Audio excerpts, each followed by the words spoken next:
رات کے وقت اس ملک میں جو پولوشن ہے وہ اڑتی بھی جب آپ کو نظر آتی ہے، چونکہ یہ ایچ ڈی کیمرے لگے ہوئے ہیں نا، تو رات نائٹ ویژن کیمرے ہیں، تو آپ کو رات اتنے اڑتے نظر آئیں گے. تو وہ مجھے جب بھائی پوچھتے ہیں کہ میں فرشتے ہیں نا، یعنی انڈیا پاکستان بنگلہ دیش فرشتے نے سائنس کی زبان فرشتے اس نے کوئی نہیں نے، یہ تو ہم کہانی کریں گے. فرشتے تو اپنی جگہ ایک مخلوقات ہے، لیکن فرشتے جو ہیں وہ ایسی مخلوق ہیں کہ اللہ تبارک و تعالیٰ نے اس فزیکل ورلڈ سے ان کو ایک الگ مخلوق کے طور پہ رکھا ہوا ہے. اس فزیکل ورلڈ کی مخلوق نہیں ہے، اس لیے آپ کبھی دیکھ نہیں سکتے فرشتوں کو جب تک کہ وہ اس فزیکل ورلڈ کے جو قوانین ہیں ان کے مطابق انسانی شکل میں نہ آ جائے. جیسا کہ حدیث جبریل ہے، مسلم میں تو ڈیٹیل ہے، بخاری میں بھی ہے. جیسے جبریل علیہ السلام انسانی شکل میں آئے، سفید کپڑوں میں، کالے ان کے یعنی بال تھے، اور ایسے تھے کہ ان کے کپڑے کے لگتا تھا کہ کوئی سفر کے آثار بھی نہیں ہے، اور بندہ بھی کوئی آؤٹ سٹیشن تھا. تو جبریل علیہ السلام تھے، نبی علیہ السلام سے 1 to 1 سوال کر کے چلے گئے، گھٹنے سے گھٹنے ملا کے. اس طرح ہو سکتا ہے کہ فرشتہ انسانی شکل میں آ جائے. باقی یہ جو لوگ دعوے کرتے ہیں نا جی فلاں کو خضر مل گئے، فلاں کو فلاں بزرگ مل گئے، فلاں کو فلاں یہ ہو گیا، تو ساری کہانیاں سر، یہ تو کہانیاں اتنی ہیں. اور مجھے دکھ ہوتا ہے اس وقت جب ہمارے مذہبی طبقے کی طرف سے یہ چیزیں کہانیاں آتی ہیں. میں آپ کو بتا، سبز پگڑی والی جماعت کے ساتھ بھی رہا، میں رائے وینڈ والی جماعت کے ساتھ بھی رہا، اور جماعتوں کے ساتھ بھی، جدھر بھی میں گیا ہوں نا اس طرح کی کہانیاں مجھے ملی ہیں. میں حرم مکہ میں بیٹھا ہوا تھا تو ایک تبلیغی جماعت کے بھائی تقریباً آدھا گھنٹہ میں نے دیکھا وہ یوں دعا کرتے رہے. اور آدھا گھنٹہ دعا کرنا بڑا کنوکشن والا ایمان والا بندہ ہی کر سکتا ہے. ابھی جمعے میں کافی ٹائم تھا، سلام تیرا تعارف ہوا، انڈیا کے تھے، تو کرتے کرتے تو وہ کہنے لگے یہ بھی جو ہمارا بنگلہ دیش والا اجتماع تھا نا، اس میں صحابہ کرام سمیت نبی علیہ السلام تشریف لائے تھے، لوگوں نے دیکھا ہے. یہ عام ہے، اس کو کہتے ہیں کارگزاری. کیوں سب آپ تو خود جماعت میں ہے نا، یہ جماعت کے وہ رکن ہیں جو باغی نہیں ہے، پاپی نہیں ہے، بس مانتے ہیں کہ یار یہ کہانی ہے، کرتے ہیں یہ لوگ. اور سر آپ کو بتاؤں، آپ سبز پگڑی والی جماعت میں نہیں رہے، وہاں پہ وہ دعوت اسلامی کی بہاروں کے نام سے چلتا ہے یا کارگزاری کے نام سے چلتا ہے. اور اللہ معافی دے، یہ کارگزاریاں آپ کرسچنز کی جو جماعتیں نکل رہی ہیں ان سے بھی سنیں گے. کل کو یہ نہ ہو آپ کرسچن ہو جائیں جا کے. اور یہ کارگزاریاں آپ کو ہندوؤں میں بھی نظر آئیں گی. کتنے وہ لاکٹ کے اشتہار چل رہے ہوتے ہیں نا کہ جناب فلاں جگہ ایئر کریش ہوا ہے، ایک بندہ بچا، اس نے وہ بھگوان والا لاکٹ پہنا ہوا تھا.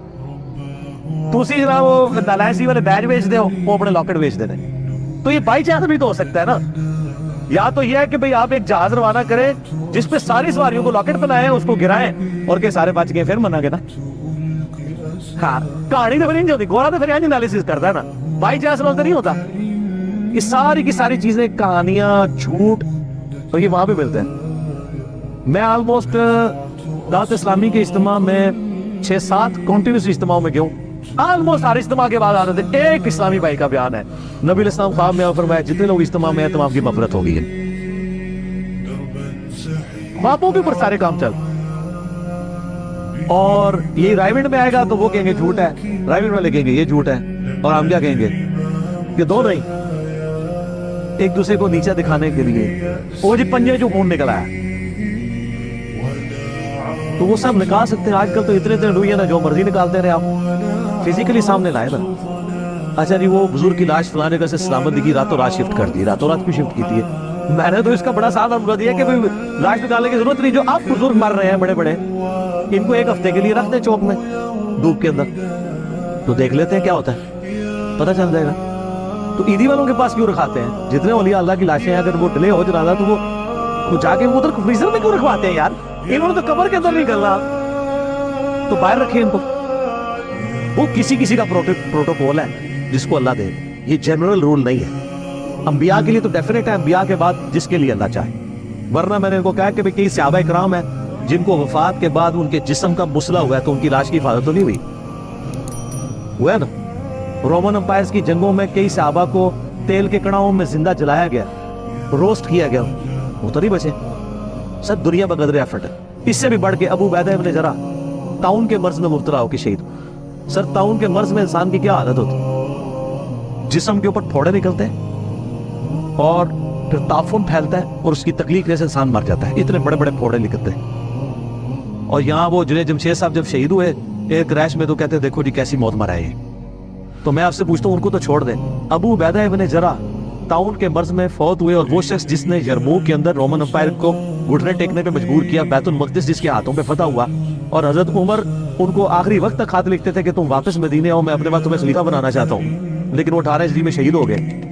اور جس کے بارے میں بخاری مسلم میں حدیث ہے ہر امت کا کوئی نہ کوئی امین ہے، اور میری امت کا امین ابو عبیدہ ابن جرح ہے، جس کے بارے میں مسلم شریف میں حدیث ہے، عائشہ کہتی ہیں کہ میرا خیال ہے کہ نبی علیہ السلام اگر اپنا خلیفہ کسی کو بناتے تو ابو بکر کو بناتے، اور ابو بکر کے بعد کسی کو بناتے تو عمر کو بناتے، اور عمر کے بعد کسی کو بناتے تو ابو عبیدہ کو بناتے۔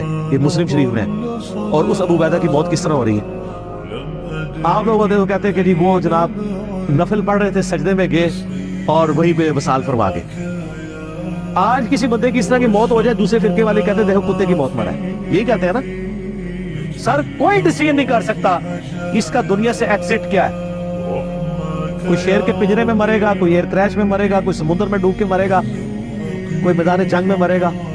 آخرت فیصلہ کرے گی کہ اس کے ایکسٹ کا انجام کیا ہوا ہے۔